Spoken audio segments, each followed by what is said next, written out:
बेहतरीन फैसला है जी। इससे क्या होगा, ट्रैफिक भी कम हो रहा है, ये भी देखो आप। और जितनी पुरानी गाड़ी जितनी रोड पे कम होंगी उतना बढ़िया। इमीडिएट बेसिस पे कोई भी बंदा ऑफिस जा रहा है, कोई जॉब वाला है, तो फाइनेंशियली इतनी हर किसी की कैपेबिलिटी नहीं होती कि एकदम गाड़ी खरीद ले। आप उन्हें थोड़ा सा टाइम दीजिए ताकि वो अपना व्हीकल चेंज कर ले जो भी है।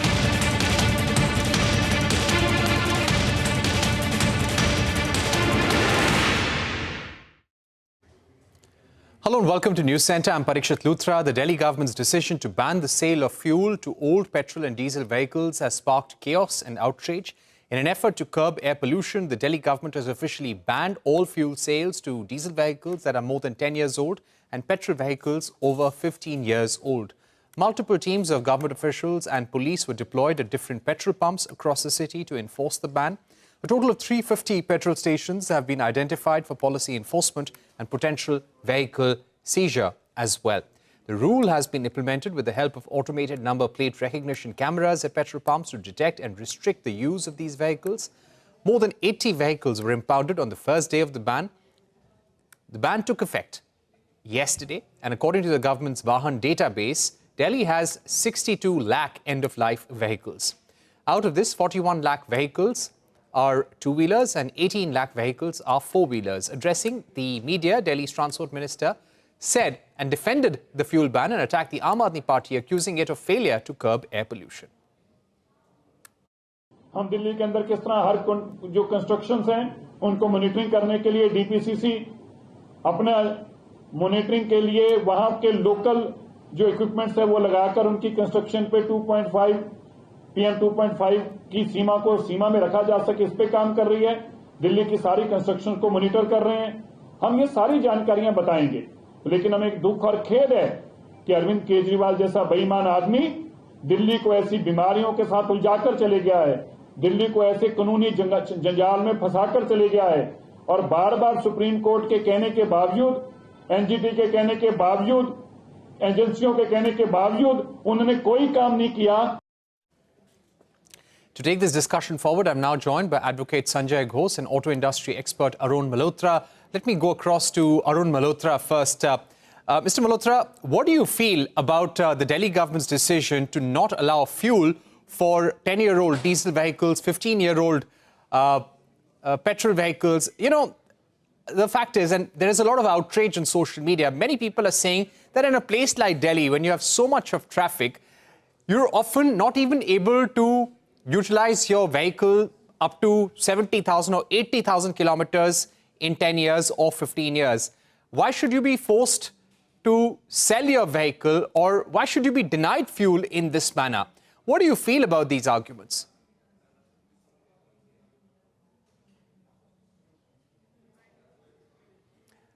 All right, we've lost that link with Arun Malhotra. Let me go across to Sanjoy Ghose at this point. Sanjay, a lot of anger there on social media with this new rule. Do you feel that this is going to be challenged in court? Well, I'm sure it's going to be challenged, Parikshit. First of all, thank you for having me on your show, and thank you for such a balanced coverage. As I saw in your initial audiovisual, you showed both perspectives. Someone being very happy that the roads are better, less traffic.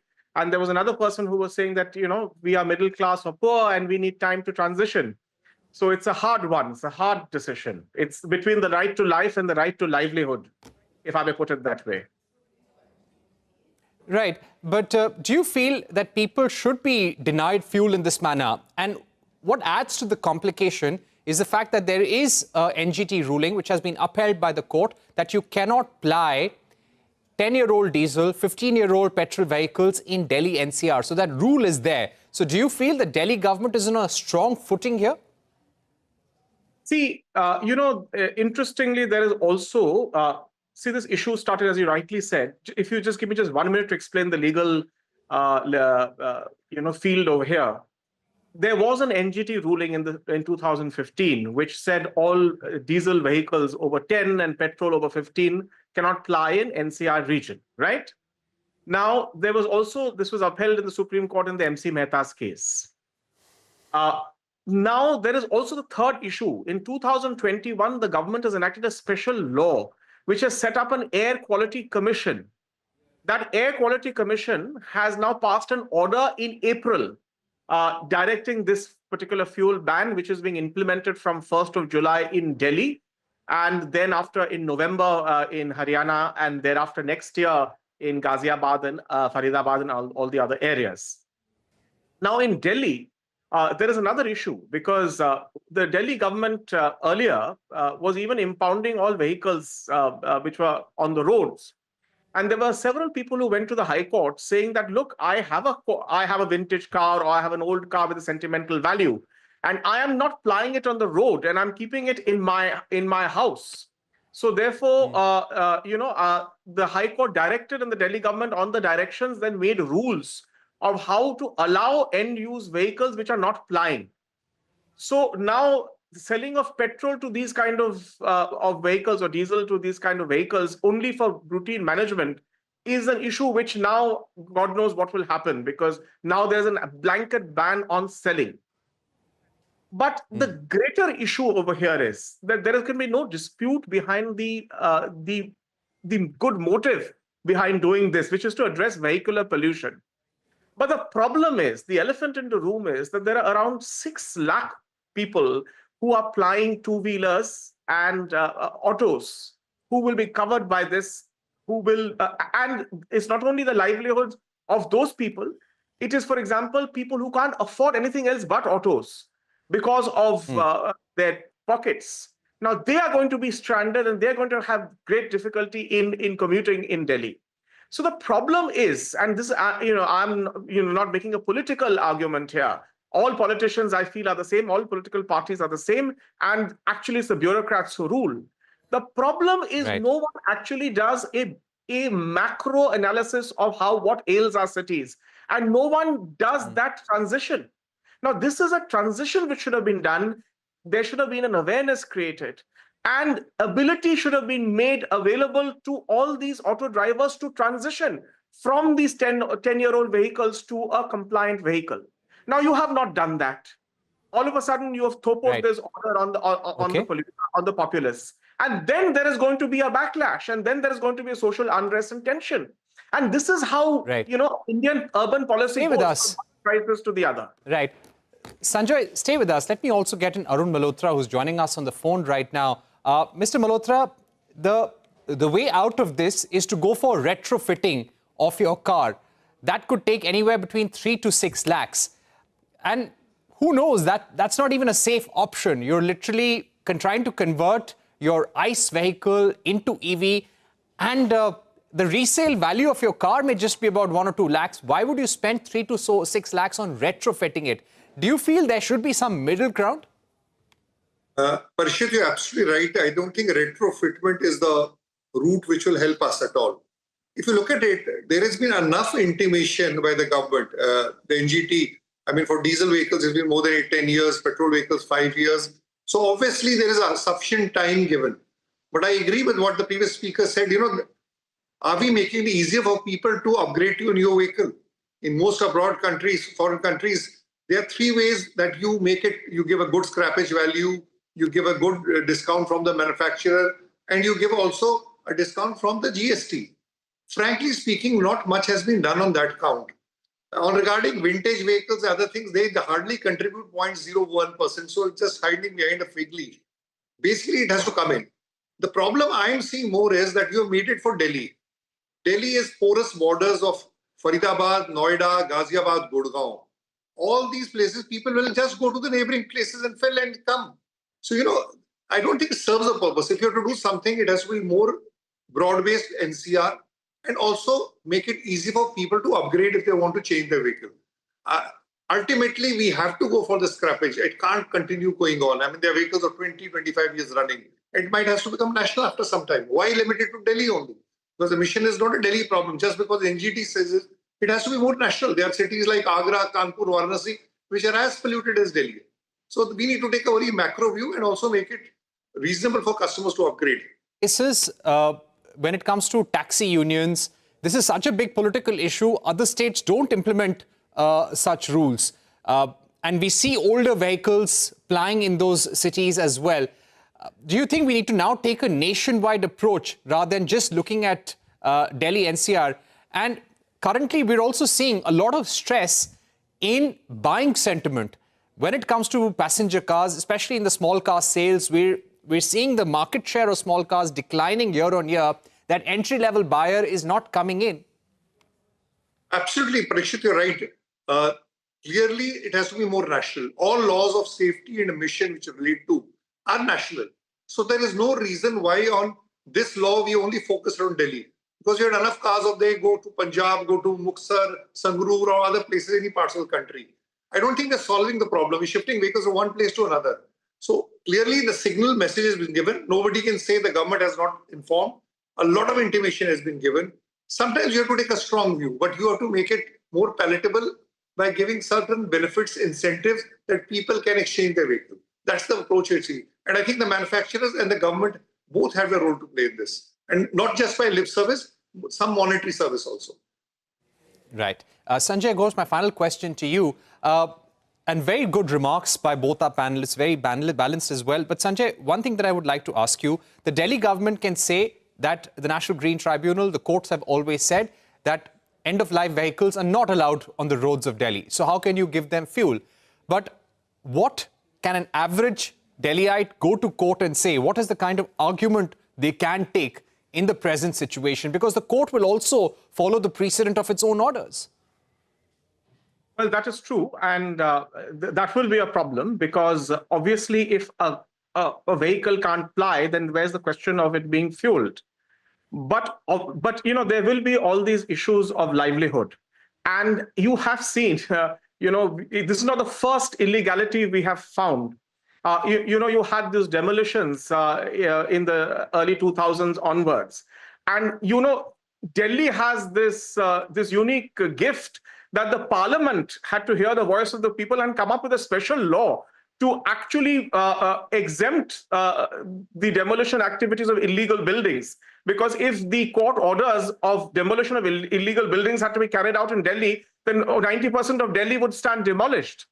Now, the fact of the matter is that you have allowed a culture of illegality or legal infraction to continue for 70 years, right? Now, all of a sudden, instantly, you can't have instant solutions, which is why this required a wiser solution, which, as the learned colleague said, and very true, you had to have a holistic approach. Where is the GST concession being given? Where is the loan being made facilitated that public sector banks will give loans to buy these vehicles, new vehicles? Okay, we're running out of time. Nothing has been done. So, that is the courts, so far as the courts are concerned, they may take a compassionate view and they may delay the timeline and give some more time to convert or transition. Right.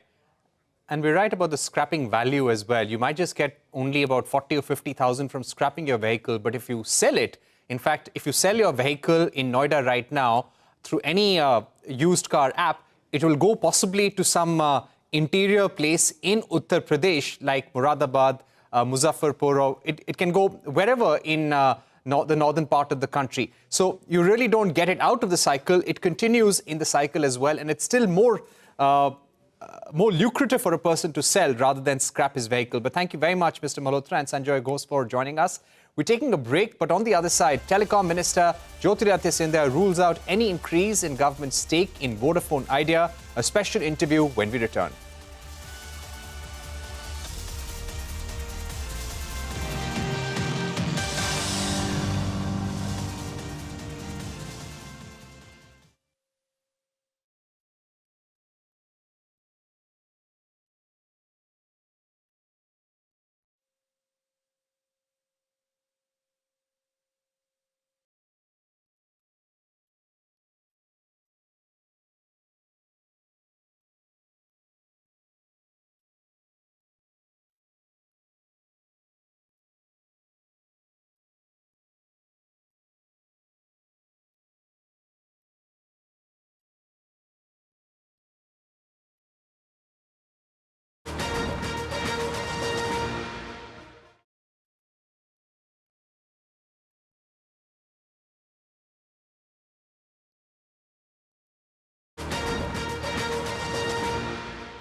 With us right now is Union Telecom Minister Jyotiraditya Scindia. Mr. Scindia, thank you so much for joining us here on CNBC-TV18.